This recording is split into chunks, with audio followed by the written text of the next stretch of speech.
Welcome. Hi there. I hope you got a lot of value from last night's webinar on the 3 lies women believe that keep you stuck, afraid, and miserable, as well as our Q&A session afterwards. I am so excited about your eagerness to grow and learn so that your new year, 2018, is a breakthrough and break-free year for you. Thank you for keeping your promise to yourself and giving yourself the gift of time during this busy season. And I promise this video won't be too long. But I want to unpack some more about this lie that women believe, and that lie is, you're not doing enough. Or another version of this is, you just need to try harder. Or it's your fault because you're not trying harder. 2 phrases I hear a lot from women just like you are, I am overwhelmed and exhausted. Sound familiar? I get you. I felt that way too. And sometimes I still do. Now, in case you don't know me or one of your girlfriends forwarded you this video and said, you need to watch this, let me just briefly introduce myself and recap a bit about what I said in last night's webinar about this lie of I'm not doing enough, or I have to try harder, before I continue. I'm Leslie Vernick. I'm a relationship coach, speaker, and a nana of 3 adorable granddaughters. And I love these little girls so much. And I don't want them growing up struggling with the same lies that I struggled with for way too long. I don't want them to be limited or crippled by the lies inside their own head that feel so true. I want them to fully develop into all the woman, all the person God created them to be, and to have a full and meaningful life. But in addition to being grandma, I'm also the author of 7 books, including the best-selling books, The Emotionally Destructive Marriage and The Emotionally Destructive Relationship. I'm also an international speaker and Christian counselor and coach. And today my life is meaningful and full, but it wasn't always that way.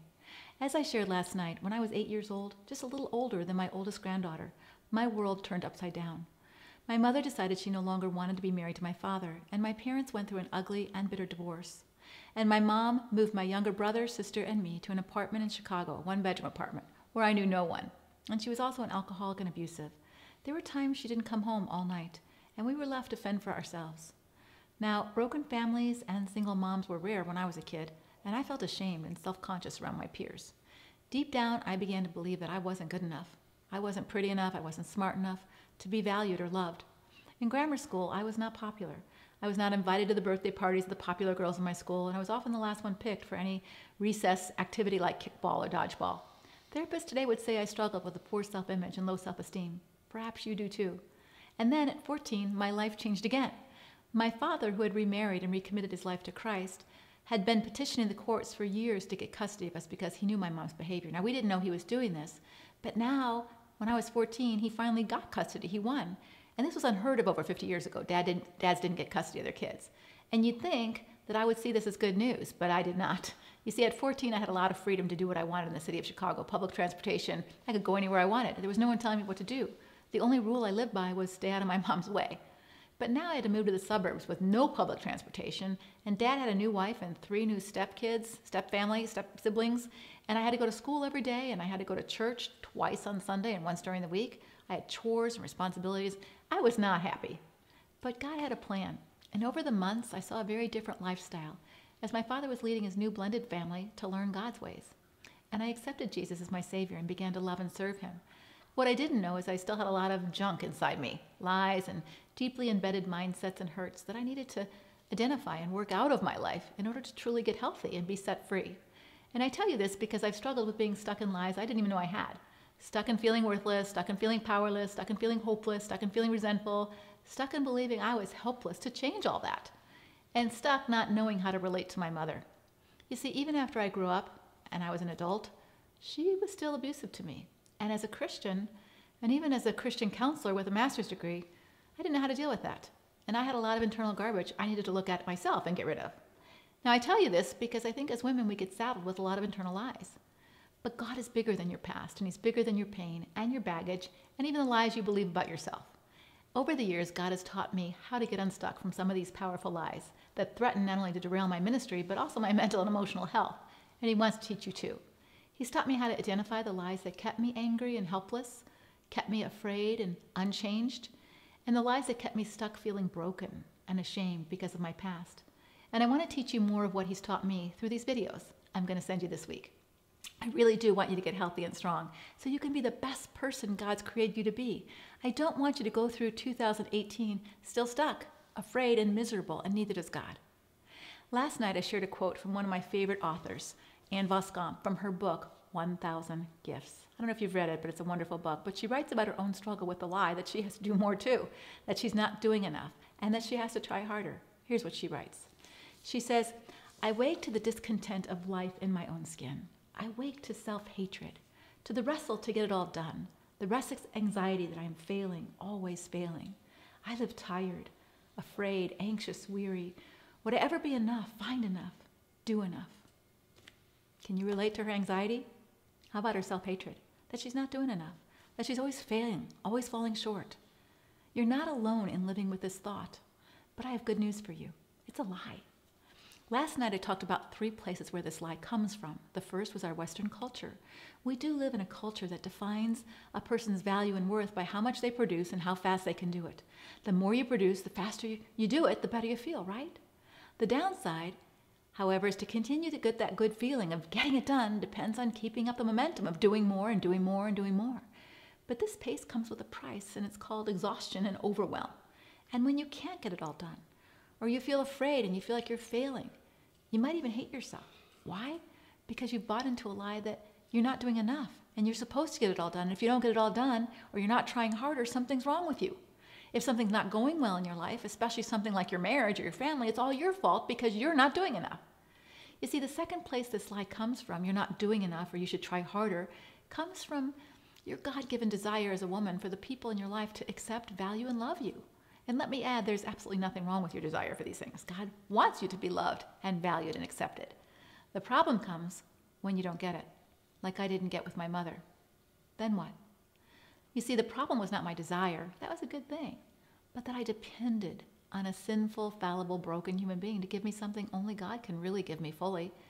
My unconditional, his unconditional love and acceptance, which is what my heart's desire wanted. And when I didn't get what I wanted, when I didn't get what my heart desired, I became unglued and grew unhealthy. And I've learned that depending on other people to define me or fulfill me or even make me feel good about myself is a scary and unstable place to rest my self-worth. So please don't let yourself do that. When you believe the lie that you have to do more and try harder in order to get someone in your world to care about you, then you become a person-centered woman instead of a God-centered woman. And your very well-being and worth rests in the hands or feelings or opinions of a fallible, sinful human being. So if you want to break free from your people-pleasing compulsion, you must begin to see your deeper problem, which is your fear of man or your own inner sense of unworthiness. Now, I get it. I do get it. When someone we love doesn't love us back, it hurts. And sometimes that pain feels like you're going to die, but you won't die. And their not loving you is not a statement about you. When my mother didn't love me like I wanted her to, it didn't say anything about me. It said something about her, that she wasn't capable or willing to be the kind of mom God wanted her to be. Until you get that truth straight, you will not be able to stop trying harder and harder and harder to earn someone's love by being enough or doing more. Instead, you'll always feel like there's something more you should do or you need to do to try harder to get them to love and value you, which is a horrible and life-sucking place to get stuck in. So many women in destructive marriages believe this lie, or even have been told this lie by well-meaning friends or people helpers, that if only you pray harder, or respect him more, love him more, be more sexually attentive, be more organized, then somehow he will value and love you and stop treating you so badly. And when you live this lie, that you have to do more in order to worth something, and you have to do more in order to be loved, what happens to you? Then you start to overfunction as a wife and a mother, and in the process, you may allow your spouse and sometimes your children to underfunction. And if this has become the norm for you, they can actually grow more selfish, lazy, and demanding because of your constant doing. Now, don't get me wrong, in a normal kind of relationship, sometimes trying harder for a bit yields a good reciprocal response. And other people in your life try harder too, and the relationship gets back on track. But what I want to show you is why, especially in destructive and abusive marriages, trying harder to do more to accommodate your spouse, to be more compliant and more submissive to what he wants or needs or demands, actually becomes more destructive, not only to you, but also to your husband as well as to your marriage. And the primary reason why trying harder to do more backfires is because it feeds another lie that he believes. And that lie is, it's all about me. You see, some men don't want to be married to a real woman, a woman who has her own feelings, her own needs, her own limitations, her own sins. You know, the truth is no woman or wife can always get it done or do everything right all the time. She can't always meet her husband's needs or wants or expectations. But if you believe the lie that you're supposed to, and he believes the lie that you're supposed to, then it feeds the lie that he doesn't have to give anything back to meet your needs, and that it's all about him and all for him. He doesn't have to contribute to anything to keep, to repair, or maintain the relationship because it's all about him, his feelings, his wants, his needs, his agenda, and you become not a person to love, but simply a role, a wife, a paycheck, a maid, a sex object. No longer a person to love, but just a role that's supposed to perfectly and magically meet his needs. And friend, that is not God's best for you. But guess what? It's also not God's best for him or for your marriage. And by you over-functioning and doing it all and doing more and trying harder, it gives him the false impression that you are the one who needs to make everything okay for him. Yet he never sees any need to take the responsibility to make it okay for himself or to do more to make things okay for you. And I'm going to be really straight with you.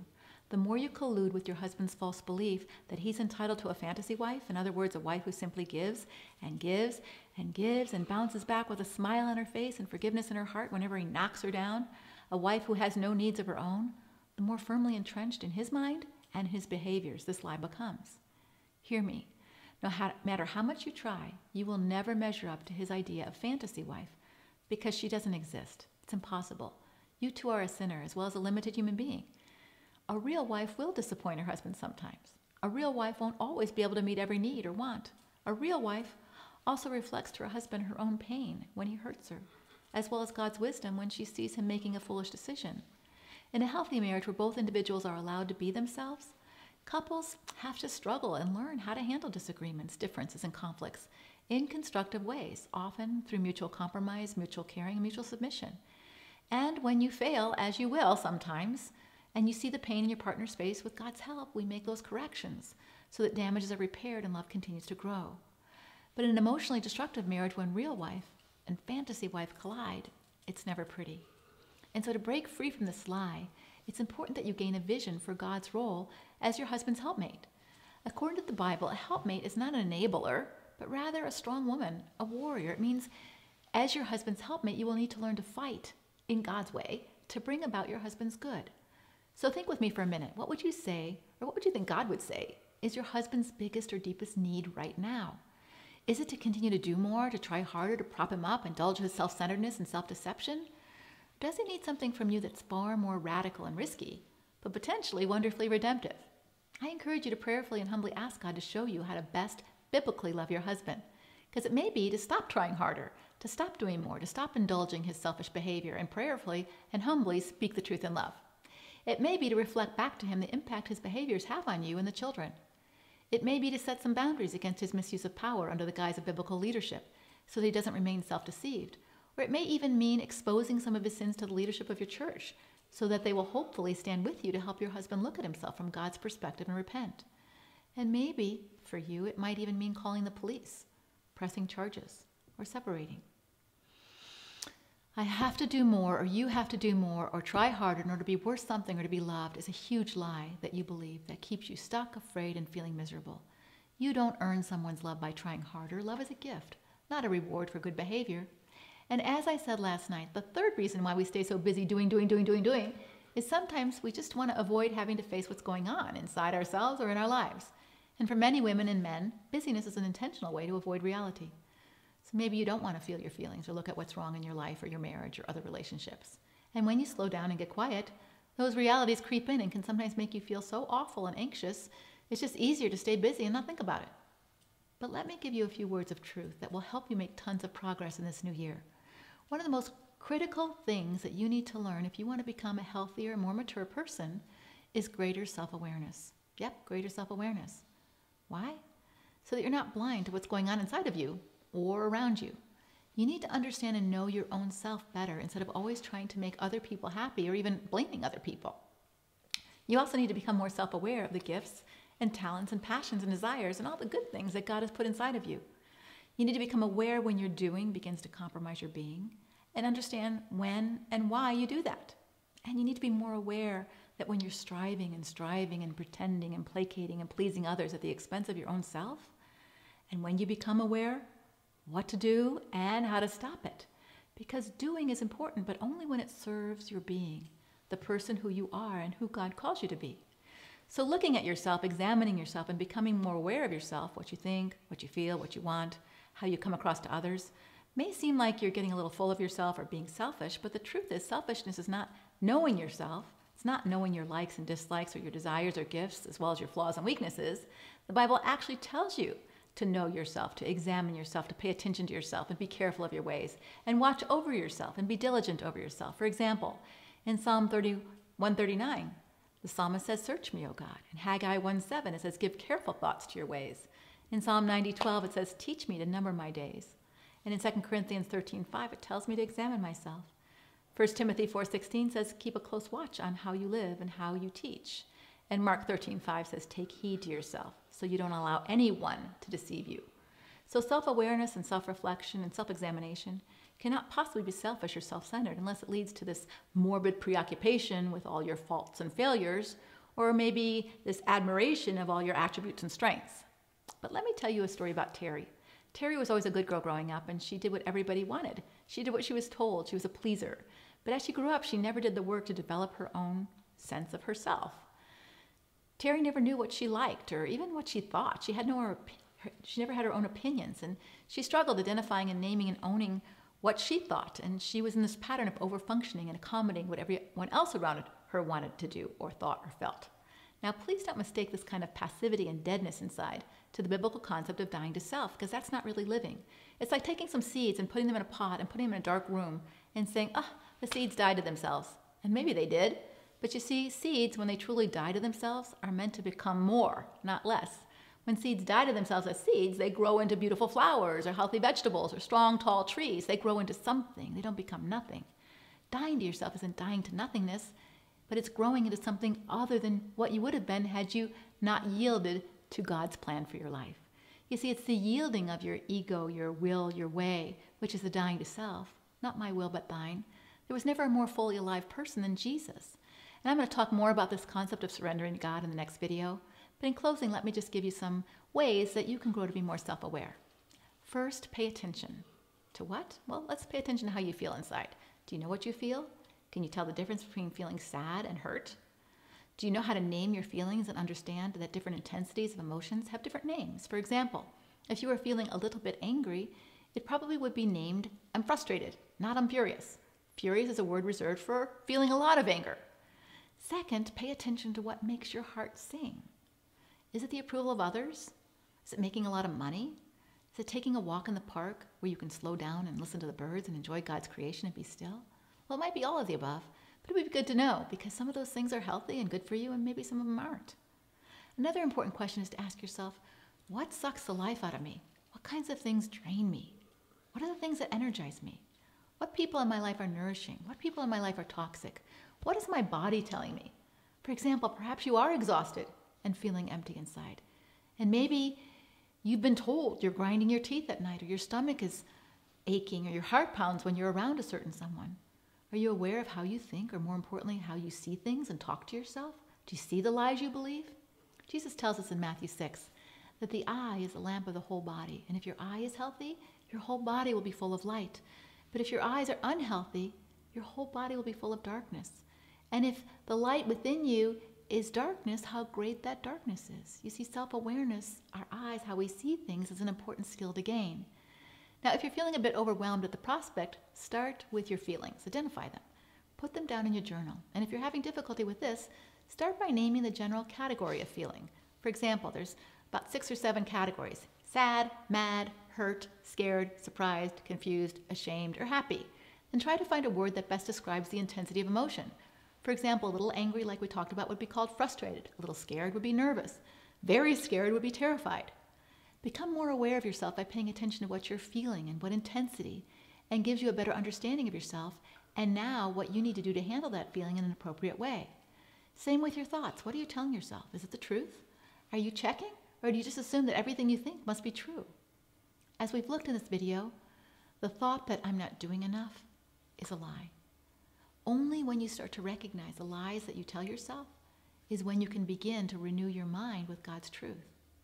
Now, in a few days, you're going to get the next video about the second lie, I'm not getting enough. Especially in this holiday season, it's important to understand how subtle this lie sneaks into our mind and affects our emotions and our children's emotions. So I hope you watch that video. See you soon. Take care and God bless.